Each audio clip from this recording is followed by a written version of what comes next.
Rejected, throwing away, affected.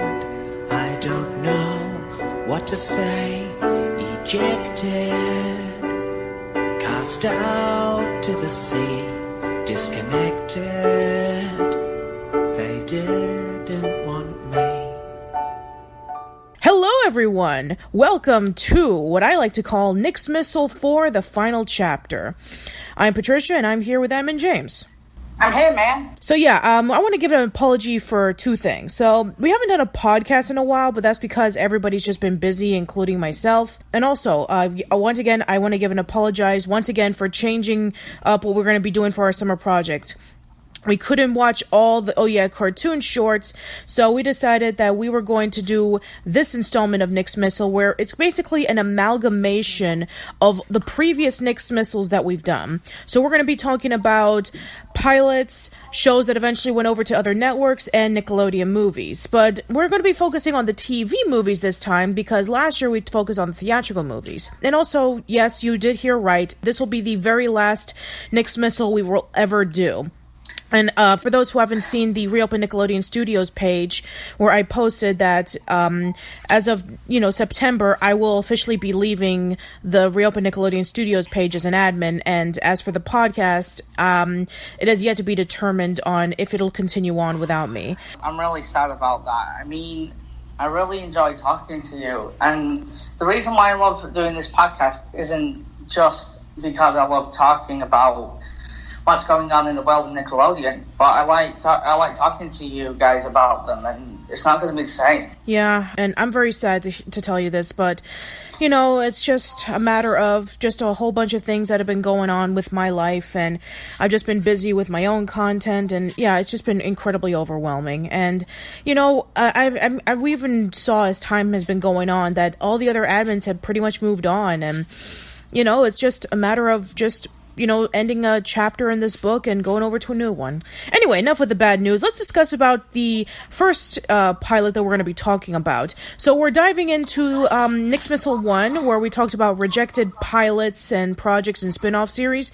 So we're going to be talking about what is maybe the oldest Nickelodeon cartoon that was going to be pitched to be a TV series. This was 3 years before Thunder Lizards. We're talking about Christmas in Tattertown, created by Ralph Bakshi, also known as the Fire Chief.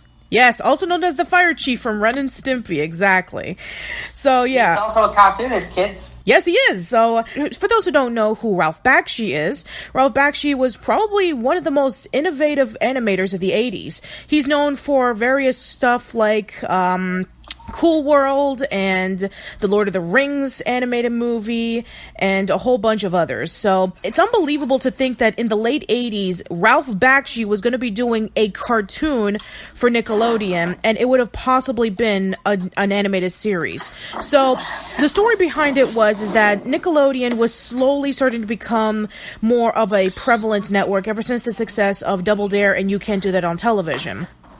So they thought to themselves, let's see if we can try to create our own animated cartoons, because back then, this was when they were acquiring their cartoons from Europe, like Danger Mouse, Count Duckula, Mysterious Cities of Gold, Spartacus and the Sun Beneath the Sea, and all that stuff. Danger Mouse, starring the guy from Only Fools and Horses. Yes, absolutely.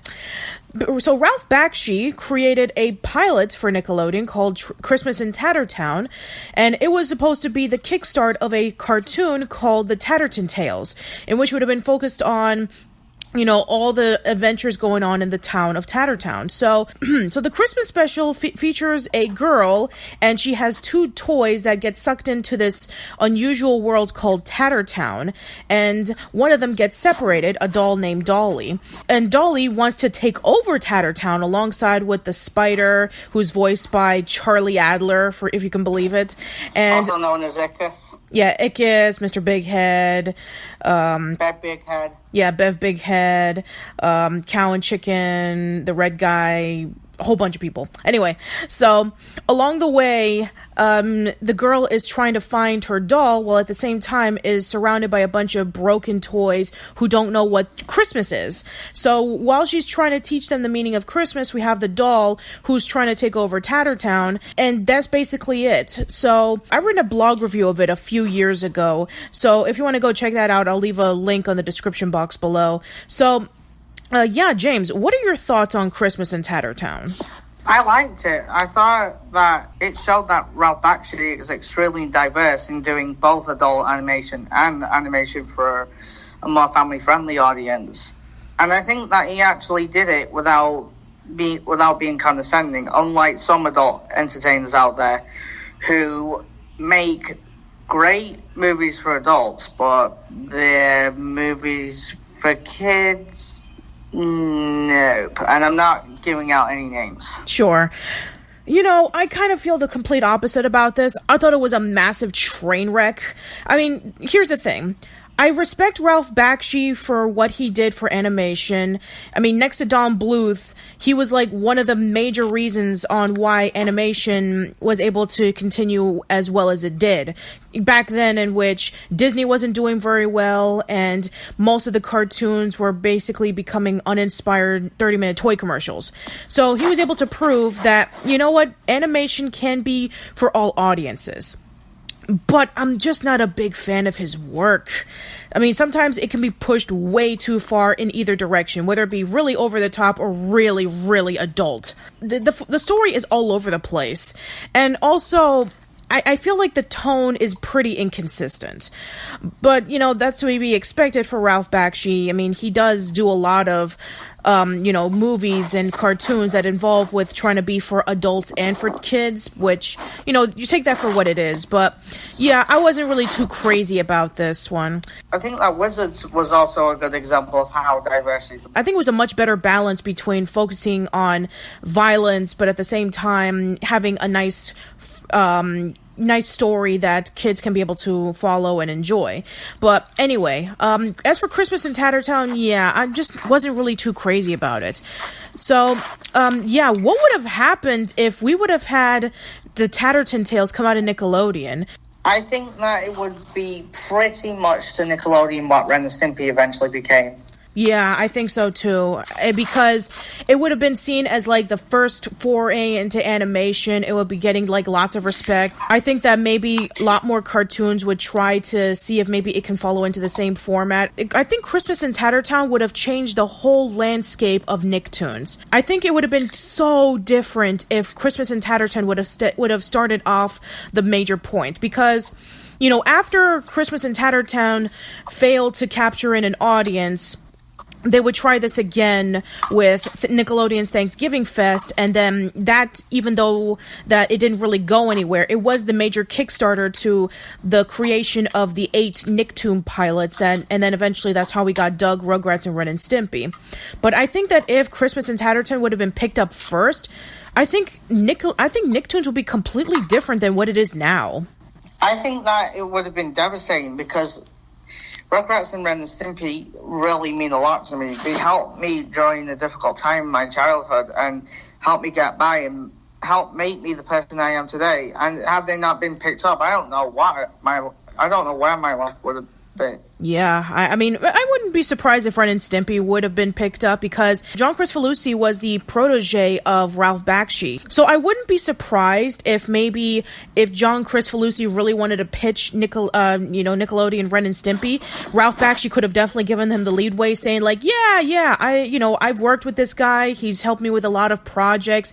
I think he's good. Let him have a chance. So I think maybe we would have had Ren and Stimpy because of Ralph Bakshi giving him the leadway. I'm not sure if we would have had Rugrats, though. Around that time, around the late 80s, Klasky Csupo would have been helping out with the animation segments of The Simpsons and The Tracy Ullman Show.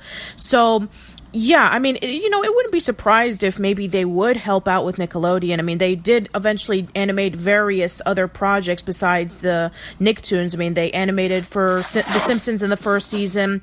They did Duckman. So I don't know if they would have done Rugrats if, Christmas in Tattertown would have happened. And especially, I don't think Doug would have happened, even though that, according to, various articles, Doug was actually the first one to be picked up, according to, compared to the 8 pilots that was presented after Nick's Thanksgiving Fest. I'm not sure if Doug would have been made personally, but then again, Vanessa Coffey greenlit Doug because she liked the book that Jim Jenkins made back in the 80s. Right. I think that's how it happened. Yeah, and that's how it happened, is that when Vanessa Coffey was just so fed up with all the cartoons that she was involved in, like Teenage Mutant Ninja Turtles, she just felt, really tired of being involved with cartoons that involve with toys. And so when she saw Doug, she was really, really happy to know that there was an original concept out there, especially one very similar to Charlie Brown, and it was so simple and relatable that she immediately fell in love with it. So, that's one of the things about the original Nicktoons that I just find so amazing, is that the 3 original Nicktoons had variety. You had a simple, relatable show like Doug, you had a bunch of babies with Rugrats, and you had the crazy antics of a cat and a chihuahua from Ren and Stimpy. I think that maybe, if Christmas in Tattertown would have been a gigantic success, I think that it wouldn't be as varied, because if Christmas in Tattertown was a major hit, they probably would have just continued to do shows similar to Christmas in Tattertown, maybe for a couple of years, until eventually maybe like the next big gigantic success would have came along. Yeah, they probably would have. Maybe the 3 original Nicktoons would have happened. They just probably wouldn't have come out the year that they did. Probably. I don't think that Nickelodeon would have celebrated the 25th anniversary the same way that they did last year. Oh, no, absolutely not. It would have been Christmas in Tattertown, and who knows what else would have been picked up. But yeah, it would have been so different. I don't think there's really much to say about it. So, final words, I'm kind of glad that this never got picked up, but it would have been so interesting to see what would have happened if it did. It definitely would have changed the landscape of the Nicktoons, but considering that I just wasn't a huge fan of Christmas in Tattertown, I'm just glad that we were able to get the Nicktoons that we eventually did get. Me too. I mean, without them, Nickelodeon wouldn't have been the network that it was. Absolutely. Well, not exactly as a whole. The reason why I say not as a whole is because Double Dare is what made Nickelodeon a success. But the 3 original Nicktoons did help make Nickelodeon a great network back in the 90s. Yeah, definitely. All right, well, that's it for this episode. Tune in next time, as we're going to be discussing about 2 canceled spin-off series for one of the 3 Nicktoons. See you next time. Well, see you soon. You got rejected, and your jeans that thinks you're a disgrace. You got rejected, and you feel like you've been punched in the face. You got rejected, tell your friends your letter's lost in the mail. You got rejected, so just suck it up and go to hell.